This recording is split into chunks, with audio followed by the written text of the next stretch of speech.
देखिए, एक बड़ी खबर आई है। कैंसर की वैक्सीन बना ली गई है। जी हाँ, और ये खबर आई है रूस से। ये बात सामने आई है कि रूस ने एक ऐसी वैक्सीन तैयार की है जो कैंसर का इलाज करने में मदद करेगी, कैंसर को रोकने में मदद करेगी।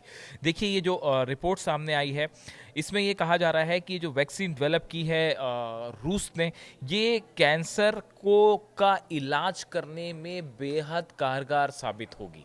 इस तरह के दावे किए जा रहे हैं। देखिए, रूस के स्वास्थ्य मंत्रालय के रेडियोलॉजी मेडिकल रिसर्च सेंटर के जो डायरेक्टर हैं, एंट्री काप्रिन, उन्होंने कहा है कि रूस ने कैंसर के खिलाफ अपनी खुद की mRNA वैक्सीन विकसित की है।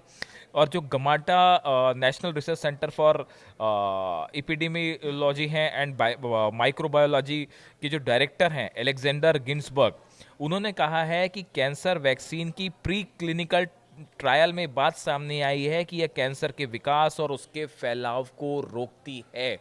दो बड़े अधिकारी रूस के, उनकी तरफ से ये बयान सामने आया है कि जो प्री क्लिनिकल ट्रायल हुआ है इस वैक्सीन का, इसमें ये बात साबित हुई है कि यह कैंसर के विकास और उसके फैलाव को रोकती है। यानी इस वैक्सीन की खास बात जो इसमें दावा किया जा रहा है कि अगर किसी शख्स को कैंसर हो जाता है तो ये वैक्सीन उस कैंसर को बढ़ने से रोकेगी, एक तरह की मेडिसिन का काम करेगी। इस तरह के दावे हो रहे हैं।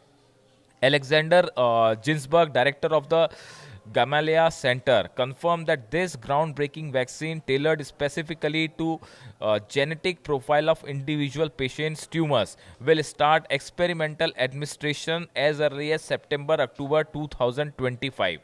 इनका कहना ऐसा है कि सितंबर और अक्टूबर 2025, यानी देखिए अगले महीने से इसका जो है वो ह्यूमन ट्रायल जो है वो शुरू हो जाएगा।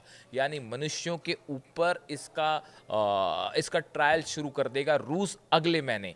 ये एक बहुत बड़ी घटना मानी जा रही है कैंसर के इलाज के लिए, कैंसर के रोकथाम के लिए। अगर ये मेडिसिन ह्यूमन ट्रायल में पूरी तरह से सफल होती है, देखिए जब कोई वैक्सीन आती है सामने तो इसका कई स्टेजेस पे इसके ट्रायल होते हैं, अलग अलग ट्रायल होते हैं, क्लिनिकल ट्रायल्स होते हैं, उसके बाद ह्यूमन ट्रायल्स होते हैं। अगर ह्यूमन ट्रायल्स में ये वैक्सीन सफल और सक्सेसफुल पाई जाती है तो ये कैंसर के इलाज में अब तक का सबसे बड़ा क्रांतिकारी डेवलपमेंट होगा, उसका एक सॉल्यूशन खोजने की दिशा में। देखिए, अभी कीमोथेरेपी, रेडिएशन, इस तरह की जो चीज़ें होती हैं, इसके बड़े सारे साइड इफ़ेक्ट होते हैं।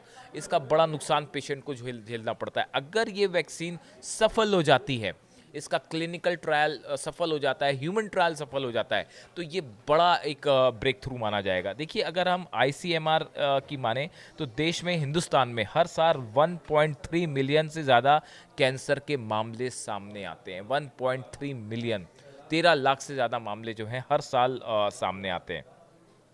और अगले कुछ वर्षों में 2040 तक भारत में कैंसर की घटनाएं दुगनी हो जाएंगी, कैंसर के मामले दुगने हो सकते हैं, जो कि एक बड़ी चुनौती होगी स्वास्थ्य विभाग के लिए। इन हालात में रूस की अगर ये वैक्सीन, कैंसर वैक्सीन अगर सक्सेसफुल हुई ह्यूमन बींग्स के ऊपर, और इसमें नतीजे वैसे ही मिले जैसे मेडिकल साइंटिस्ट मान के चल रहे हैं, तो ये भारत के लिए भी बहुत बड़ी मददगार, न सिर्फ भारत के लिए, पूरी दुनिया के लिए बड़ा मददगार साबित होगा। लेकिन भारत चूंकि रूस के साथ हमेशा से मेडिसिन का आदान प्रदान चल रहा होता है, और हमने देखा कि स्पुतनिक वैक्सीन जो है वो कोविड के समय भी भारत ने रूस से मंगवाई थी। तो इन हालात में ये वैक्सीन जल्दी ही भारत के लिए भी अवेलेबल कराई जा सकती है अगर ट्रायल सक्सेसफुल होता है और उसको इलाज के लिए रिलीज कर दिया जाता है मार्केट में इन हालात में। तो फिलहाल पूरी दुनिया की नज़रें रशिया की इस कैंसर वैक्सीन पर है। अगर इसका ह्यूमन ट्रायल सफल हुआ तो ये कैंसर पेशेंट के इलाज में बेहद मददगार और क्रांतिकारी कदम होगा।